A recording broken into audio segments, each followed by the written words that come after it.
Hi, hi friends, welcome back to the next part of this video. So நம்ம விட்ட position பார்த்தீங்கன்னா இதில் ஜென்டர்ன்ற இடத்தோட விட்டுனாங்க. ஸோ செகண்ட் பார்ட் ஆஃப் வீடியோவில் உங்களை திரும்பியும் சந்திச்சிருக்கிறேன். Okay nice. ஸோ இப்போ இதில் நம்ம பார்க்க வேண்டிய விஷயம் வந்து மேற்கொண்டு பார்த்தீங்கன்னா year okay, age okay, gender okay, okay month காணும். ஸோ மந்த் அண்ட் டேட் இது ரெண்டே இப்போ காண்றதுக்கு வேலை செய்யும். ஸோ இந்த ஃபார்முலா பொறுத்த மட்டும் பார்த்தீங்கன்னா இதில் இந்த மூன்று இதையும் தனியாக எடுக்கணும், இந்த மூன்று டிஜிட்ஸையும் தனியாக இங்கே பிரித்து எடுக்கணும். ஸோ அதுக்கு நமக்கு தெரியும், ஃபார்முலா நம்ம ஆல்ரெடி பார்த்துட்டோம். ஸோ ஈக்குவல் மிட் இதில் இருந்து மூன்று இடைவெளி தள்ளி மூன்று எழுத்து நம்ம இதில் ரெகுலேட் பண்ணி எடுக்கிறோம். ஓகே. ஸோ தென் இதை பெருமதி வாய்ந்த ஒரு இலக்கமாக நம்ம மாற்றணும்படியால் இதுக்கு முன்னுக்கு வேல்யூ என்று சொல்லுங்கிற ஒரு விஷயத்தை இதுக்கு முன்னுக்கு அப்ளை பண்ணிக்கொள்கிறோம். ஸோ வேல்யூ, ஸோ அந்த டிஜிட்ஸ் வந்து பெருமையான டிஜிட்டை மாற்றப்பட்டுட்டு, ஸோ இப்போ இந்த டிஜிட்ஸை பற்றி நம்ம என்ன செய்யணும்னா, இந்த இலக்கம் வந்து 500ஓட கூடுதலாக இருந்தால் அந்த இலக்கத்திலேருந்து 500 கழிக்கணும். அப்படி இல்லாட்டி அதுலேருந்து 500 கழிக்க வேண்டிய அவசியம் இல்லை. ஸோ நான் என்ன செய்ய போகிறேன்னு செக் பண்ணி பார்க்குறேன். இஃப் இந்த நம்பர் இஸ் கிரேட்டர் தேன் 500, 500ஓட கூடுதலாக இருந்தால் அதே நம்பரில் இருந்து, அதாவது இந்த நம்பர் வந்து இது நம்பர், ஸோ இந்த நம்பரை நான் காப்பி பண்ணிக்கொள்கிறேன். இந்த நம்பரில் இருந்து -500. அப்படி இல்லாட்டி அந்த நம்பரில் இருந்து அந்த நம்பரை அப்படியே போட்டுருவோம். Okay, simple statement. ஸோ இந்த ஸ்டேட்மெண்ட் என்ன செய்யணும்னா, இப்போ பார்த்தீங்கன்னா இந்த உதாரணத்துக்கு பார்த்தீங்கன்னா இந்த நம்பரை பாருங்களேன், 567 இருந்தால் 500 கழிச்சு 67 வரும். இப்போ போயாக இருந்தால் அவர் வந்து 500 குறைய தான் இருக்க போகுது. அப்போ அதை அப்படியே போட்டணும். சரி, ஓகே, சிம்பிள். இந்த ஃபார்முலாவுக்கு முன்னுக்கு நீங்கள் மந்த்ன்ற ஒரு மந்த்ன்ற ஒரு விஷயத்தை இந்த ஃபார்முலாவுக்கு முன்னாடி நீங்கள் ஆட் பண்ணி கொண்டீங்களா இருந்தால் உங்களுக்குரிய மாதம் கிடைக்கும். அதே நேரத்தில் அதே சேம் ஃபார்முலா, அந்த ஃபார்முலா அப்படியே காப்பி பண்ணிக்கொள்ளுங்க. Okay, good. ஸோ டேட்டுக்கு முன்னுக்கு அந்த ஃபார்முலா நீங்கள் அப்ளை பண்ணும்பொழுது இந்த மந்தை தூக்கி போட்டு இதில் போடுங்க டேட்டுண்டு, டேன்னு டைப் பண்ணிக்கோங்க. டே ஈக்குவல் டே போடும்போது உங்களுக்கு திகதி வந்து கிடைக்கும். Okay, nice.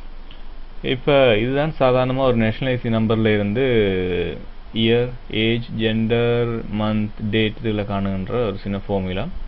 இப்போ இந்த ஃபார்முலா வச்சுக்கொண்டு நம்ம என்ஏசி நம்பர் வந்து சரியா பிழையா அப்படின்ற ஒரு கான்செப்ட் பற்றியும் இதில் அவதானிக்கலாம். ஒரு என்ஏசி நம்பர் வந்து சரியான வழியில் இருக்கா, பிழையா இருக்கா, ரைட்டா ரோங்கா அப்படின்ற ஒரு விஷயத்தை பற்றி நம்ம இதில் காய்ச்சி பார்ப்போம். இந்த மாதிரி வருது. ஸோ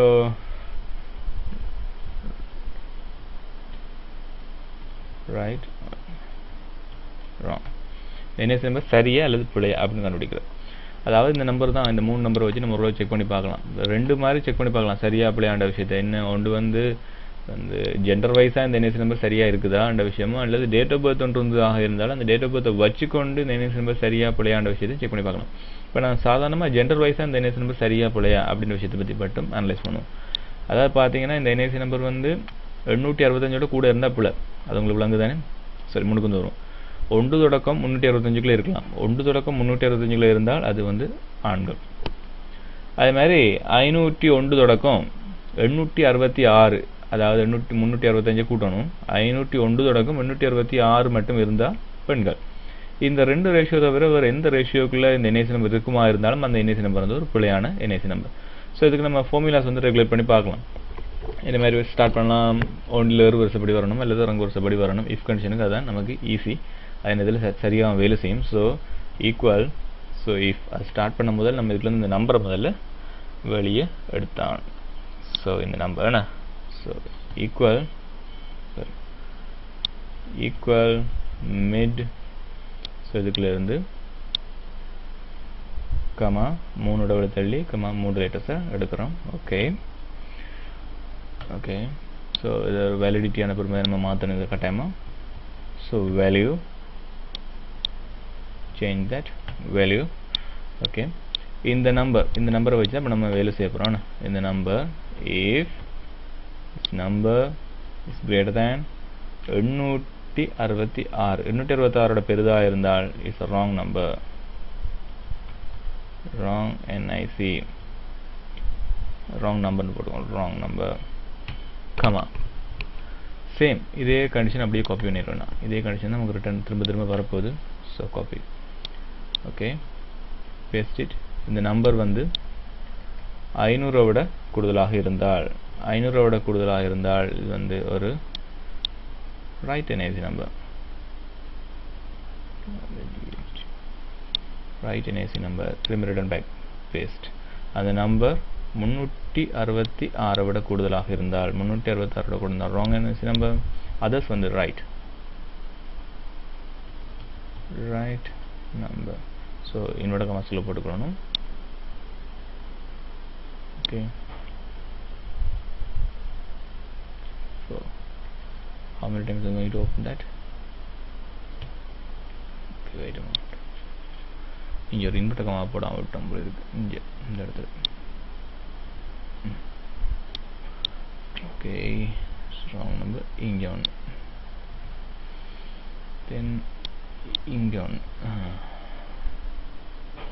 1 2 3.